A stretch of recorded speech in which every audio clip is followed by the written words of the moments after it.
अस्सलामु अलैकुम वरहमतुल्लाहि वबरकातुहू। मैं हूं तफसीर मलिक, आप देख रहे हैं लाइव वजीफ़ा ऑफिशियल। मेरे प्यारे अज़ीज़ दोस्तों, आज की इस वीडियो में बहुत ही पावरफुल अमल हम आपकी खिदमत में हाजिर करने जा रहे हैं। अगर आप इस अमल को एक बार मुकम्मल कर लेते हैं, जिस तरीके से हम आपको इस वीडियो में बताएंगे, उस तरीके से आप अगर इस अमल को कर लेते हैं तो आप किसी भी शख्स को अपने प्यार में पागल कर सकते हैं। आपके दिल में उसके लिए मोहब्बत पैदा कर सकते हैं, अपने दिल में या फिर दूसरे शख्स के लिए। कोई दूसरा शख्स है, आप चाहते हैं कि वो हमारे प्यार में पागल हो जाए, हमसे मोहब्बत करने लगे, तो मेरे प्यारे अजीज़ दोस्तों, इस वीडियो में हम आपको ऐसा वजीफ़ा बताने वाले हैं। अगर आप इस वजीफ़े को कर लेते हैं तो इंशाअल्लाह आपके बगैर दूसरा इंसान नहीं रह सकता। यकीन मानना इस बात का, इतना पावरफुल अमल है, किसी भी शख्स को अपनी मोहब्बत में पागल कर सकते हैं, अपनी महबूबा को अपने मोहब्बत में पागल कर सकते हैं। देखिए, जिस तरीके से हम इस वजीफ़े को बताएंगे आप उसी तरीके से करना। अगर कोई भी गलती हो जाती है तो वजीफ़ा मुकम्मल नहीं हो पाएगा। और इस वीडियो को पूरा लाजमी देखना, क्योंकि इस्लामी बातों में कुछ चीज़ें ऐसी होती हैं, अगर आप छोड़ देते हैं तो उसकी वजह से आपका जो अमल है मुकम्मल नहीं हो पाता है। तो इसलिए इस चीज़ का ख्याल रखना कि वीडियो को पूरा देखिए और सही तरीके से समझिए।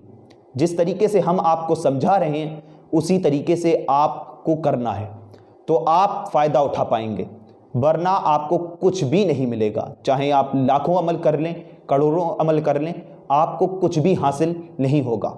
देखिए, इस अमल को जायज़ मकसद के लिए करना है। अगर आपका कोई गलत मकसद है तो आप इस वीडियो को यहीं छोड़कर चले जाएं, आपको देखने की ज़रूरत नहीं है। अगर आपका जायज़ मकसद है तो आप इस वीडियो को पूरा देखिए। आप किसी के लिए कर रहे हैं, या माँ अपनी बेटी के लिए कर रही है, या वालिद अपना बेटे के लिए कर रहा है, या बेटा अपने वालिद के लिए कर रहा है, या शौहर अपनी बीवी के लिए कर रहा है, या बीवी अपने शौहर के लिए कर रही है। तो मेरे प्यारे अजीज़ दोस्तों, अगर मियाँ बीवी के दरमियान इख्तलाफात हैं, लड़ाई झगड़े हैं, शौहर अपनी बीवी को नहीं समझता है, मारता है, गालियाँ देता है, तो बीवी भी इस अमल को कर सकती है। और अगर शौहर अपनी बीवी से मोहब्बत नहीं करता है तो बीवी भी इस अमल को कर सकती है। यानी आप किसी के लिए भी इस अमल को कर सकते हैं, लेकिन आपका जायज़ मकसद होना बहुत ज़रूरी है। तो इस चीज़ का आप ख्याल रखें कि जायज़ मकसद के लिए ही इस अमल को करें।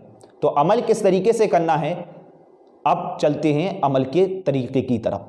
तो आप अमल का तरीका देख लें, किस तरीके से आपको अमल करना है।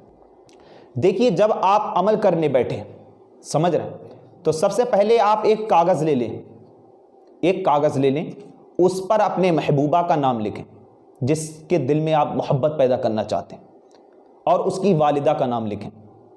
समझ रहे हैं? उस कागज़ पर अपने महबूबा का नाम और उसकी वालिदा का नाम लिखिए, जिसके लिए ये अमल कर रहे हैं। तो नाम लिखने के बाद इस अमल का टाइम इशा की नमाज के बाद है। आप इस अमल को इशा की नमाज के बाद करिए। देखिए, जब आप अमल करने बैठें तो ये आपको किसी को नहीं बताना है कि हम अमल कर रहे हैं, यानी आप अकेले में बैठकर इस अमल को करिए, किसी के सामने अमल नहीं करें। तो सबसे पहले आपने कागज़ ले लिया और उस पर अपनी महबूबा का और उसकी वालिदा का नाम लिख लिया, ठीक है। फिर उसके बाद आपको अमल शुरू करना है। तो अमल किस तरीके से करना है, 3 बार शुरू में आपको दुरूद पाक पढ़ना है। तो दुरूद पाक सल्लल्लाहु ताला अलैहि वसल्लम, सबसे छोटी दुरूद पाक हमने यहाँ लगा रखी है। अगर आपको कोई दुरूद पाक याद नहीं है तो आप इस दुरूद को भी पढ़ सकते हैं। तो आपने 3 मरतबा दुरूद शरीफ पढ़ ली। फिर उसके बाद आपको 101 मरतबा कुरान मुक़द्दस की एक आयत की तिलावत करना है। आपको 101 मरतबा पढ़ना है। व आयतुल लहुमुल लैल नस्लखु मिन्हुन नहार फ़इज़ा हुम मुग़लिबून। इस तरीके से आपको पूरे 101 मरतबा पढ़ना है। हमने हिंदी में यहाँ दे रखी है, आप यहाँ से भी याद कर सकते हैं अगर आपको याद नहीं है तो आप तस्बीह की मदद से पढ़ सकते हैं। समझ रहे हैं? तस्बीह पर शुमार कर लीजिए, पथरी पर शुमार कर लीजिए अपनी उंगलियों पर शुमार कर लीजिए, किसी भी चीज़ पर आप शुमार कर सकते हैं, यानी 101 मरतबा। फिर उसके बाद आपको 3 मरतबा दुरूद शरीफ पढ़नी है, जो आपने शुरू में दुरूद पाक पढ़ी थी। अगर आपने सल्लल्लाहु ताला अलैहि वसल्लम पढ़ी है तो सल्लल्लाहु ताला अलैहि वसल्लम पढ़ लें। इस तरीके से आपको वजीफ़े को मुकम्मल करना है।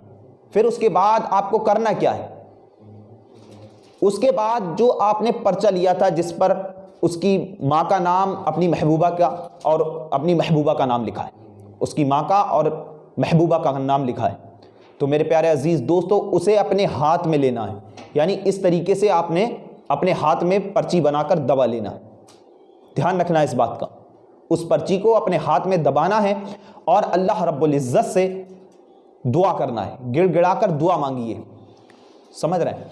तो इंशाअल्लाह उसके दिल में मोहब्बत पैदा हो जाएगी। और उस पर्ची का आपको क्या करना है, उस पर्ची को किसी ऊंची जगह पर रखना है ले जाकर, चाहे आप अपनी छत पर रखें, समझ रहे हैं, किसी ऊंची जगह पर रखकर और उसे पत्थर से दबा देना है।